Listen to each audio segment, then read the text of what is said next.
Je m'appelle Naomi Carter. J'ai 29 ans. Et la nuit où mon père m'a coupé de sa vie, c'est moi qui payais la facture d'électricité de la maison où il était assis.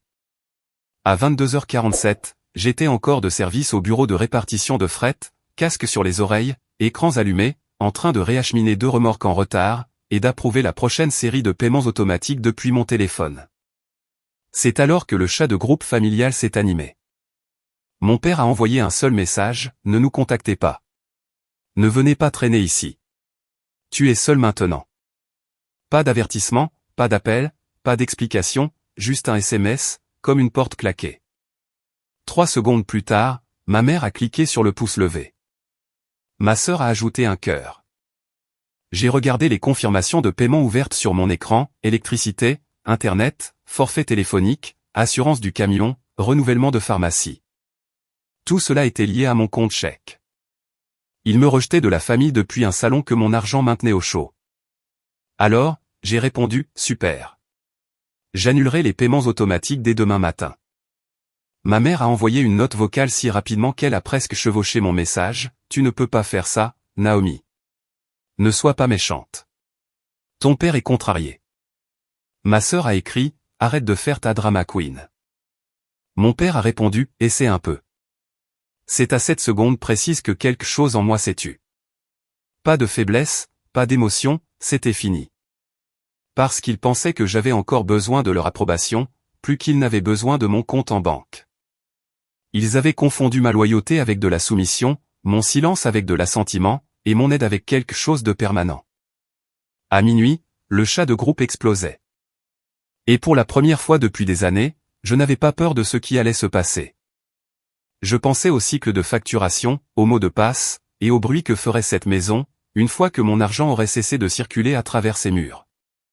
Avant que je ne vous dise ce qu'il a écrit après ça, et ce qui s'est passé quand j'ai finalement quitté cette conversation pour de bon, dites-moi quelle heure il est chez vous en ce moment, et d'où vous regardez.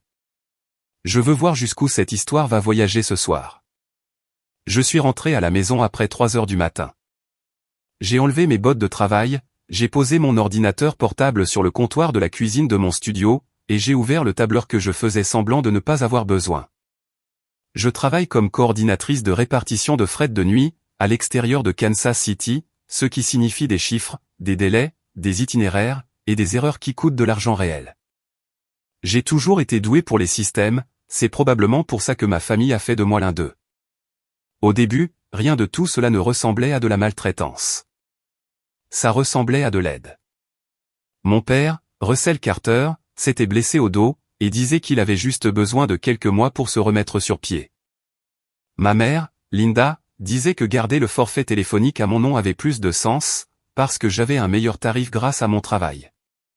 Ma sœur cadette, Brianna, promettait que l'école de cosmétologie serait rentable, et me demandait si je pouvais couvrir un semestre, parce qu'elle était si près de finir. Puis, c'est devenu la facture d'eau, parce que papa avait oublié.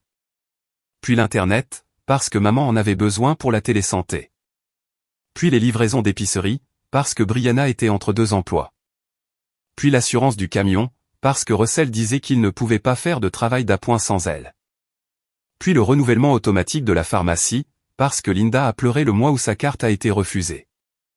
Je me disais que je maintenais les choses stables. Ce que je faisais vraiment, c'était de construire une machine de survie, et d'y brancher mon propre salaire. J'ai passé en revue ligne par ligne.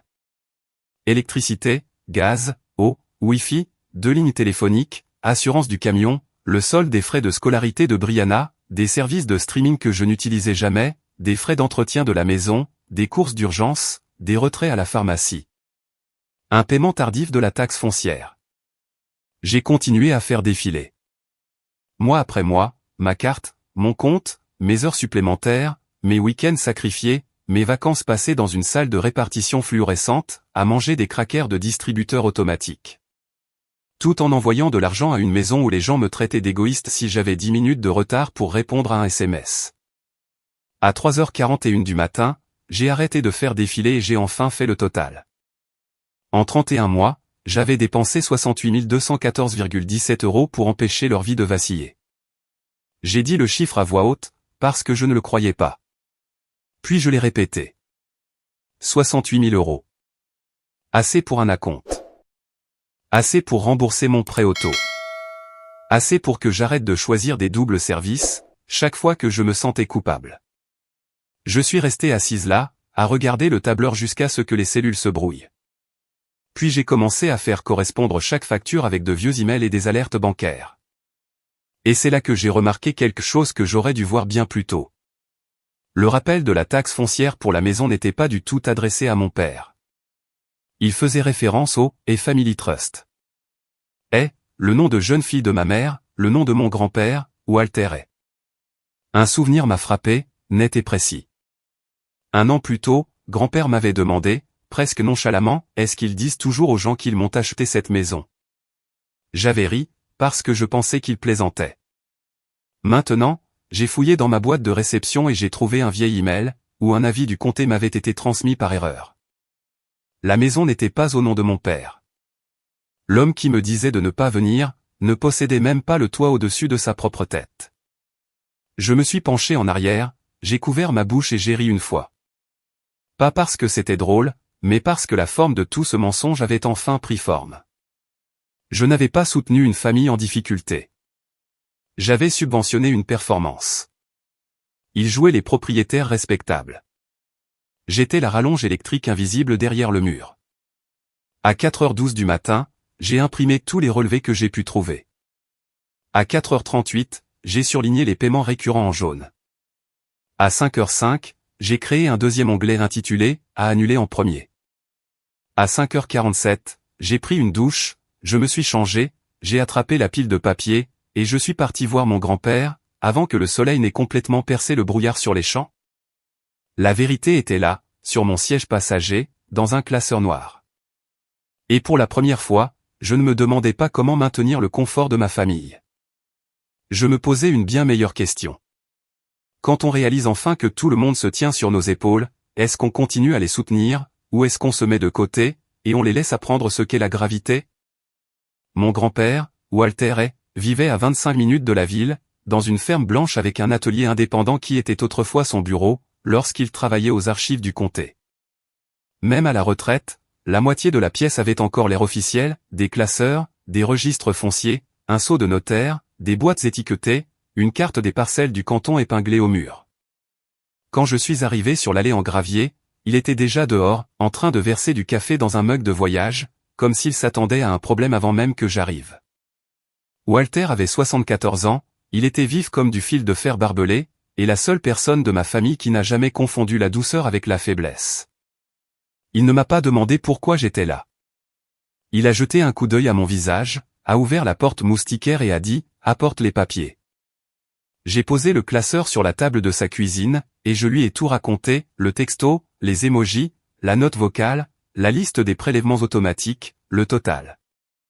Il a écouté sans m'interrompre, puis a remonté ses lunettes, et a commencé à lire mes impressions, comme un homme qui vérifie la météo avant une tempête. Quand il a fini, il s'est levé, est allé dans l'ancien bureau, et est revenu avec une boîte à dossier rouge. Il l'a posée sur la table, entre nous, et l'a ouverte. Maison Carter, disait l'onglet, en marqueur noir. À l'intérieur se trouvaient des copies d'avis d'imposition, des documents de fiducie, 2 accords de paiement non signés, et des notes manuscrites de son écriture carrée. La maison, a-t-il expliqué, n'avait jamais quitté la fiducie familiale. Des années plus tôt, il avait laissé Russell et Linda s'y installer, à condition qu'ils l'achètent progressivement, ou qu'ils paient un loyer modeste une fois qu'ils se seraient remis sur pied. Ils n'avaient fait ni l'un ni l'autre. Russell manquait réunion après réunion. Linda pleurait à chaque fois qu'on parlait d'argent. Walter a cessé d'insister, parce que ma mère jurait qu'ils étaient sur le point de retrouver une stabilité, et parce que la fatigue familiale est réelle, même quand on a raison. Alors, pendant tout ce temps, ai-je dit, en regardant les documents, il a agi comme si je devais être loyal à une maison qu'il ne possède même pas. La mâchoire de Walter s'est crispée. Il a agi comme si la patience des autres lui appartenait. Ce n'est pas la même chose. Puis il a regardé mon tableur, a tapoté le total avec un doigt, et a dit, « Et toi, tu as financé sa fierté. » Ça m'a frappé plus durement que le texto, parce que c'était vrai. Chaque fois que je payais une facture pour éviter un conflit, je protégeais le mensonge même qui me faisait du mal. Walter m'a alors dit autre chose, quelque chose que je ne savais pas. Il avait récemment reçu des appels d'une société de financement, parce que Brianna avait indiqué l'adresse de la ferme comme référence sur une demande. Il avait également entendu, par un cousin, que Russell avait commencé à dire que je l'aidais parfois, parce que je vivais encore comme une enfant et que je n'avais pas de vraies dépenses. Je suis resté là, stupéfaite. J'avais payé leurs factures, pendant qu'ils disaient au monde entier qu'ils n'avaient presque pas besoin de moi. Walter ne m'a pas réconforté. Il m'a équipé. Il m'a expliqué les documents de la fiducie, a imprimé une copie de l'acte de propriété, et m'a montré le modèle d'avis juridique qu'il pourrait utiliser s'il voulait les expulser. Puis il a croisé les doigts et a dit, « Tu n'as pas besoin d'une autre dispute de cuisine. N'y va pas pour supplier d'être comprise. Les gens qui profitent de ton silence, diront toujours que ta vérité est cruelle. Si tu as fini, finis en clairement. » Je lui ai demandé ce que ça voulait dire. Il a dit que ça signifiait de tout documenter, de tout arrêter, et de le laisser s'occuper de la partie immobilière. Tu envoies des faits, pas des sentiments. S'ils veulent du drame, ne l'alimente pas, donne-leur des dates, des montants, des délais et des conséquences. Il m'a même dit comment faire, pour qu'il n'y ait aucune confusion. Enregistrer une courte vidéo, garder ma voix calme, lister chaque paiement automatique par compte et date d'annulation. Envoyer le registre, et ne rien dire de plus. Et la maison, ai-je demandé. Walter s'est penché en arrière dans sa chaise. La maison reste sous mon autorité, pas sous l'ego de Russell. S'il insiste, je convoquerai moi-même la réunion et je rendrai les termes clairs. Puis il a ajouté plus doucement, Naomi, la gentillesse qui n'a pas de limite, cesse d'être de la gentillesse. Elle devient une permission. Je suis parti avec des copies des documents de la fiducie, un dossier sous le bras, et une sorte de force que je n'avais pas ressentie depuis des années. J'étais arrivé en me sentant rejeté. Je suis reparti en réalisant que j'étais la seule de cette famille à avoir jamais agi de bonne foi. Je ne suis pas allé chez eux. Je n'ai pas appelé.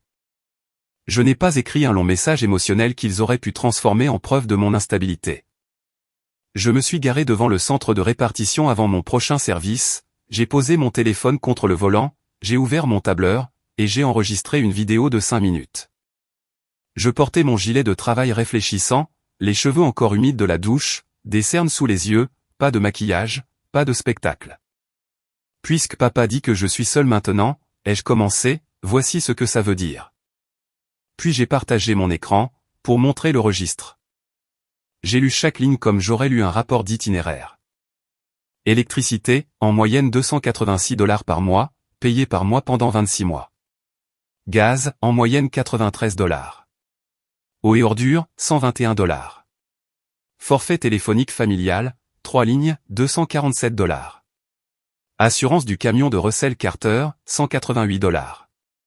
Prélèvement automatique pour les frais de scolarité de Brianna Carter, $375. Renouvellement de pharmacie pour Linda Carter, variable mais récurrent. Compte de livraison d'épicerie, en moyenne $510 par mois au cours de la dernière année.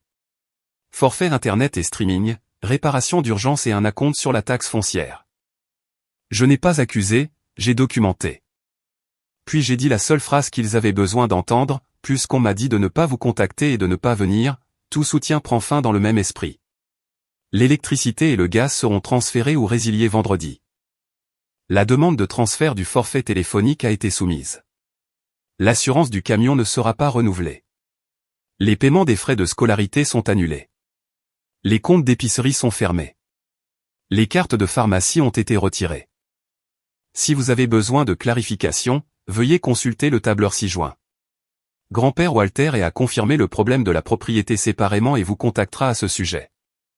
Puis j'ai envoyé la vidéo au chat de groupe familial, avec pour objet, puisque je suis seul maintenant.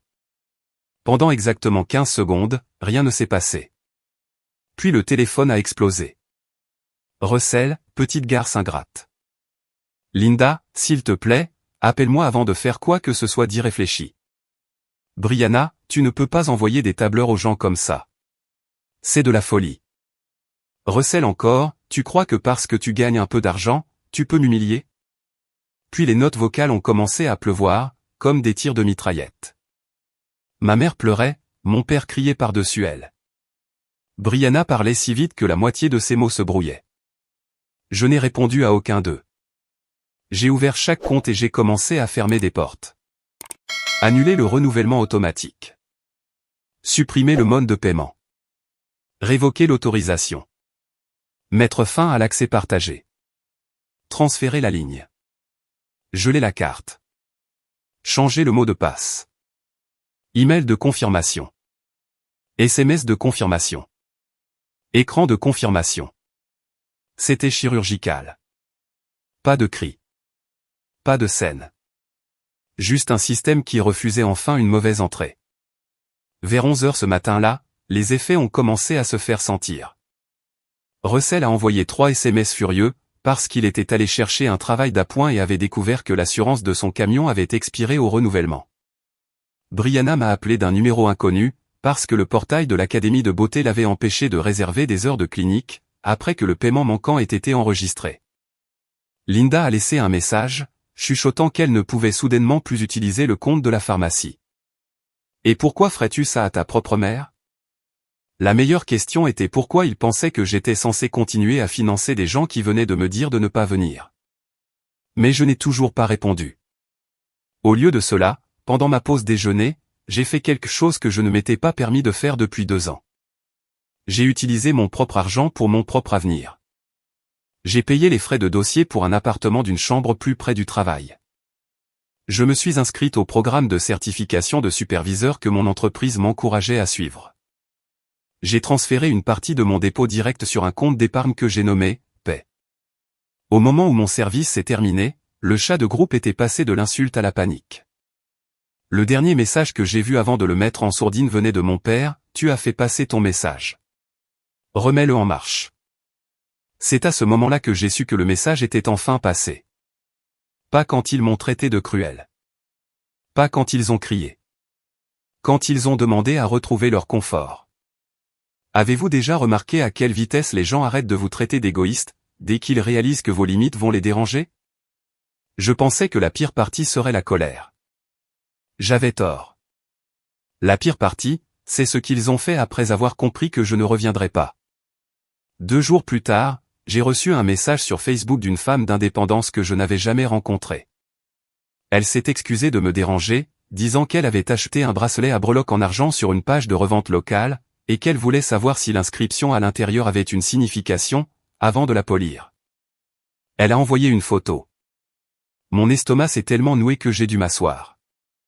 La gravure disait, pour maman, avec amour, Naomi. J'avais offert ce bracelet à Linda, après qu'elle eut terminé sa radiothérapie 6 ans plus tôt. Je l'avais acheté avec mon premier bonus de Noël. Elle avait pleuré quand je le lui avais donné. Maintenant, il avait été vendu en ligne pour 80 €. Avant que je puisse digérer cela, un autre message est arrivé d'un homme qui avait acheté un appareil photo Polaroid vintage, et avait trouvé mon ancienne étiquette de nom, cachée à l'intérieur du boîtier.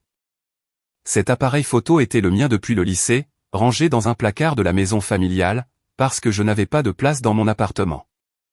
Puis un troisième, un sac à outils en cuir avec une plaque de métal gravée pour « RO », avait été mis en vente lors d'un vide-grenier par une jeune femme et une dame plus âgée. Il ne manquait pas seulement de mon argent. Il transformait mon amour en argent liquide. Je me suis assise sur mon canapé, à regarder ces photos, ressentant quelque chose de plus froid qu'un chagrin d'amour s'installer en moi. Plus tard dans l'après-midi, ma cousine Aaron a appelé et m'a demandé si j'étais seule. Quand j'ai dit oui, elle m'a envoyé des captures d'écran d'un chat de groupe familial privé, dont je ne connaissais pas l'existence. Le titre était « Protégeons maman et papa ». Dedans, Brianna écrivait que j'avais « pété les plombs » et que je « perdais la tête » parce que le travail m'avait tué. Linda disait qu'il devrait peut-être dire aux gens que je buvais trop et que je devenais paranoïaque, parce que ça expliquerait le tableur. Une tante a suggéré de collecter des dons via l'église, pour aider avec les factures que Naomi avait, soudainement abandonnées. Mon père a écrit « Ne laissez personne lui parler directement. Elle déformera tout ». Et là, en noir et blanc, se trouvait la dernière chose dont j'avais besoin pour cesser d'hésiter. Ma mère écrivait « Si nous en faisons une question de loyauté familiale, elle passera pour une sans-cœur. » J'avais passé des années à me tuer au travail pour des gens qui, maintenant, planifiaient ma réputation de la même manière qu'ils planifiaient les créneaux de livraison d'épicerie. Contrôler, gérer, utile. Je ne prétendrai pas que je me sentais puissante à ce moment-là. Je me sentais malade. J'ai fait les 100 pas dans mon appartement. J'ai pleuré exactement une fois, fort et vite, en colère contre moi-même de vouloir encore une version 2 qui n'avait jamais vraiment existé. Puis j'ai pris mon téléphone, parce qu'une partie de moi, la plus ancienne et la plus entraînée, voulait encore arranger les choses.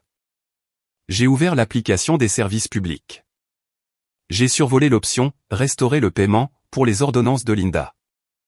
Puis un autre texto de mon père est arrivé, « Puisque tu veux la guerre, ne t'attends pas à ce qu'on l'oublie. » Juste après, Aaron a envoyé 2 autres captures d'écran. Brianna avait écrit « Vends tout ce qu'elle a laissé ici. Elle nous le doit, pour avoir embarrassé papa. » C'était la fin de l'hésitation. Je n'ai pas fait de publication publique. Je n'ai pas écrit un essai. J'ai envoyé un seul email aux parents qui comptaient, et seulement à ceux qui avaient déjà été entraînés dans le mensonge. J'ai joint le texto original de Russell, me disant de ne pas les contacter. La première page du registre, la photo du bracelet, et les captures d'écran du chat privé. Puis j'ai écrit un paragraphe. Vous êtes libre d'aider mes parents et ma sœur si vous le souhaitez. Je vous demande seulement de le faire en connaissance de cause. Pendant près de 3 ans, j'ai couvert les dépenses ménagères récurrentes, les frais de scolarité, l'assurance et les frais médicaux. Après qu'on m'ait dit de ne pas venir, j'ai mis fin à ce soutien. Depuis lors, de fausses déclarations ont été faites à mon sujet. Je ne discuterai pas publiquement. Je fournis simplement des faits. C'était tout. Le soir, l'ambiance avait changé. Une tante qui m'avait traité d'égoïste la veille, a répondu « Je ne savais pas ». Aaron m'a dit que la direction de l'église avait discrètement refusé de faire passer l'enveloppe de dons, une fois qu'ils avaient compris la situation. Un cousin a admis que Russell lui avait déjà demandé un prêt à court terme, et avait prétendu que le problème des services publics était une erreur de la banque. Pour la première fois, j'ai vu ce que la vérité peut faire, quand elle ne supplie pas d'être crue. Elle se tient là, calme, documentée, inébranlable, et elle laisse les mensonges s'épuiser, en essayant de courir autour d'elle. Mais dites-moi honnêtement, que feriez-vous si les gens qui prenaient votre argent, commençaient aussi à vendre les souvenirs que vous avez payés? La semaine suivante a été la plus difficile, parce qu'elle m'a forcé à regarder une réalité que j'avais passé des années à éviter. Couper l'aide ne coupe pas instantanément le chagrin. La famille que je pensais avoir me manquait toujours. J'attrapais encore mon téléphone pour parler à ma mère d'un répartiteur amusant de mon service, ou pour demander à ma sœur si elle se souvenait du restaurant sur la route 9, où nous partagions une tarte après l'école. Le traumatisme ne disparaît pas au moment où on se redresse. Parfois, il se fait d'abord plus bruyant. Mais les conséquences se faisaient aussi plus bruyantes. Grand-père Walter a appelé pour me dire que l'avocat de la fiducie avait examiné le dossier de la propriété, et qu'il était prêt à émettre un avis formel, si Russell continuait à prétendre que la maison était la sienne. L'opérateur téléphonique a confirmé que le transfert de ligne avait échoué, parce que personne de leur côté n'avait soumis de preuve de revenus. La compagnie d'assurance a envoyé une lettre de déchéance. Puis le service des services publics m'a informé que quelqu'un avait essayé de réautoriser mon ancienne carte de débit, via le portail en ligne. Il ne pouvait pas voir le numéro complet, mais le profil enregistré avait été sélectionné et rejeté, parce que j'avais déjà retiré l'autorisation. Je me suis assise à mon bureau, au travail, en regardant cette alerte jusqu'à ce que ma main cesse de trembler. Même maintenant, même après le texto, même après les mensonges, ils essayaient encore de puiser dans mon compte, depuis l'ombre, et de réactiver l'interrupteur. Ce soir-là, je suis allé à la maison pour récupérer le reste de mes cartons. Je n'y suis pas allé seul. Walter est venu dans son pick-up et s'est garé sur le trottoir, sans jamais en sortir. Juste assez près pour qu'il voie que je n'arrivais plus sans soutien. Dès que j'ai mis le pied sur le porche, Brianna a ouvert la porte, son téléphone à la main, la caméra déjà pointée sur moi. « Dis bonjour à Internet, Naomi », a-t-elle dit, suffisante et cassante. Je suis passé devant l'objectif comme s'il s'agissait d'un porte-manteau. Russell était dans le salon, faisant semblant de ne pas être dérangé. Linda était assise dans le fauteuil inclinable, les yeux rouges et une couverture sur les genoux. L'image de la maternité blessée. Ça aurait marché sur moi, autrefois. Pas ce jour-là. J'ai pris les 2 bacs en plastique marqués de mon écriture, j'ai vérifié le placard du couloir, et j'ai vu que la moitié des choses que j'y avais laissées, avaient disparu. Où est mon manteau d'hiver, ai-je demandé. Brianna a haussé les épaules. Tu aurais peut-être dû venir plus souvent. Russell a reniflé. T'as fini de faire ton spectacle? Cette phrase m'a presque fait rire. L'homme qui m'avait rayé de sa vie par texto, depuis une maison appartenant à un autre homme, me traitait de dramatique. J'ai posé les bacs près de la porte, j'ai sorti 3 enveloppes de mon sac, et je les ai posées sur la table de la salle à manger. Ce sont des copies, ai-je dit. L'une est l'avis de l'opérateur et des comptes de service public, confirmant la suppression de mes autorisations de paiement. L'une est un inventaire des biens vendus ou manquants. L'une est un avis de réunion de Walter et, pour samedi à 10 h, concernant la maison. Mon père n'a même pas touché les papiers. C'est ma maison, a-t-il dit. Personne ne va me traîner dans le bureau d'un vieil homme. Je l'ai regardé une longue seconde, puis j'ai dit, ce vieil homme possède toujours l'acte de propriété. Pour la première fois, il a cligné des yeux, mal. Juste un petit hoquet. Mais je l'ai vu. Linda a commencé à pleurer immédiatement. Pas parce qu'elle était choquée, je pense, mais parce qu'elle savait. Elle avait toujours su. Brianna a baissé son téléphone sans le vouloir. Russell s'est repris le premier et a essayé la colère. Il ne ferait pas ça à sa famille. J'ai pris mes bacs. Il pourrait, ai-je dit. Surtout après que vous vous soyez servi dans les miens. Puis je suis sorti. Dans le camion, Walter n'a pas demandé comment ça s'était passé. Il m'a tendu un dossier du cabinet d'avocat et a dit, lis l'option de remboursement ce soir. C'est plus propre qu'un procès, et plus moche que des excuses. De retour à mon appartement, je me suis assise par terre, au milieu de mes cartons, et j'ai ouvert le dossier. S'il voulait 30 jours dans la maison au lieu de 10, il devrait signer un accord de remboursement notarié à mon nom, cesser d'utiliser mon nom dans des demandes d'argent ou de sympathie, et coopérer au processus de transfert de la fiducie. Le document était simple, précis et dévastateur. Cette même nuit, j'ai accepté une promotion que j'avais retardée de 18 mois, parce que j'étais trop occupé à être le fonds d'urgence de tout le monde. Planificatrice des opérations, service de jour, meilleur salaire, meilleurs horaires. Date de début dans 5 semaines. J'ai signé la lettre d'offre à 23h14 et j'ai réalisé que oui, j'avais tout changé du jour au lendemain. Pas en devenant quelqu'un de nouveau, en arrêtant enfin les fuites qui faisaient couler ma vieille vie. Le samedi matin était froid, lumineux et impitoyablement clair. Walter a tenu la réunion dans la salle de réception de son bureau de ferme, le même endroit où il examinait les transferts de terre et les documents de règlement, lorsque le comté faisait encore plus confiance au papier qu'au serveur. Il avait déjà tout préparé à mon arrivée, l'acte de fiducie pour la maison, le registre de mes paiements récurrents, des copies du texto original de Russell, des captures d'écran du chat familial privé, l'inventaire des objets vendus et manquants, l'accord de remboursement. Et un avis formel préparé, mais pas encore signifié.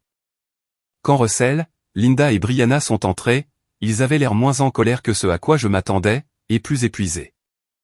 Les conséquences vieillissent rapidement les gens, quand ils ne sont pas habitués à les porter. Brianna avait perdu son assurance du Porsche. Linda semblait plus petite, en quelque sorte, comme si la culpabilité l'avait finalement courbée vers l'intérieur. Russell est entré en essayant de se tenir droit, mais il y avait de la tension dans chacun de ses mouvements. Walter n'a pas offert de café. Il n'a pas offert de réconfort. Il a simplement dit, asseyez-vous. Personne ne l'a contredit. Il a commencé par la propriété. La maison au 114 Cottonwood Lane reste sous la fiducie familiale. Aucun transfert d'acte n'a été effectué. Aucun accord d'achat n'a été rempli.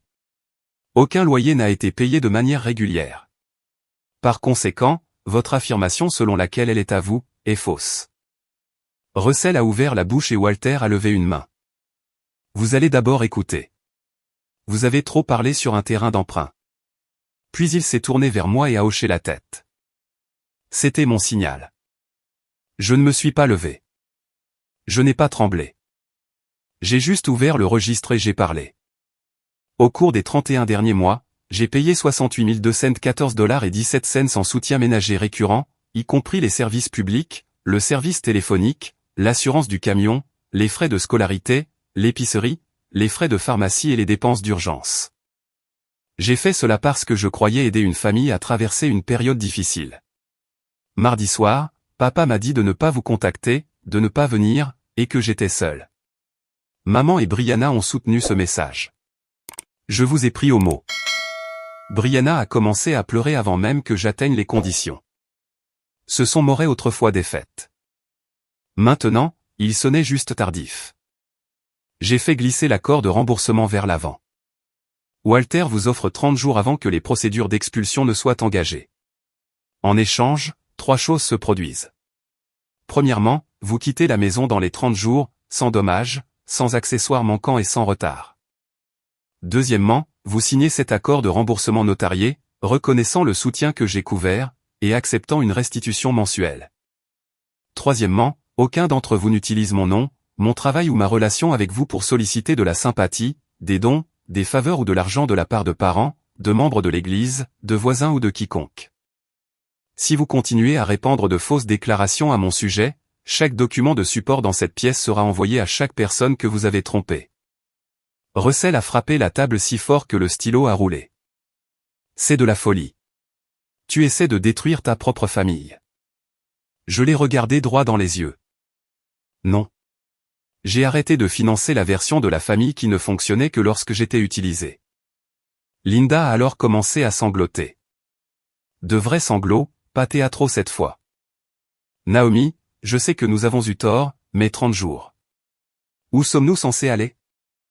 La réponse est montée en moi sans effort, parce que je la portais depuis ce premier texto. Je ne sais pas, ai-je dit. C'était exactement le problème avec ce que vous m'avez fait. Vous ne le saviez pas non plus. Vous avez juste décidé que je devrais me débrouiller. Le silence est tombé si lourdement que la pièce a semblé basculer.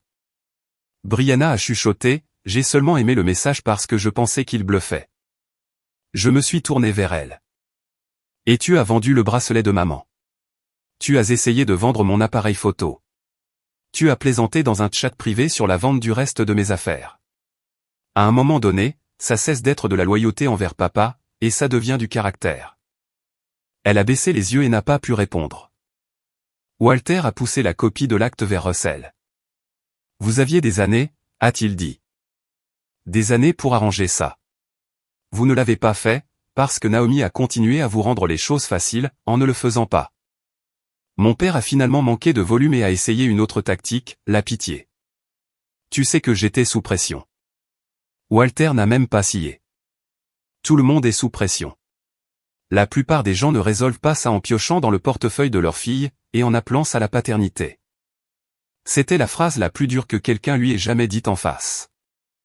Et parce qu'elle était vraie, elle a atterri comme un corps. Linda m'a demandé si je les détestais vraiment à ce point. Je lui ai dit la vérité. Non. C'est la partie que vous ne comprenez toujours pas.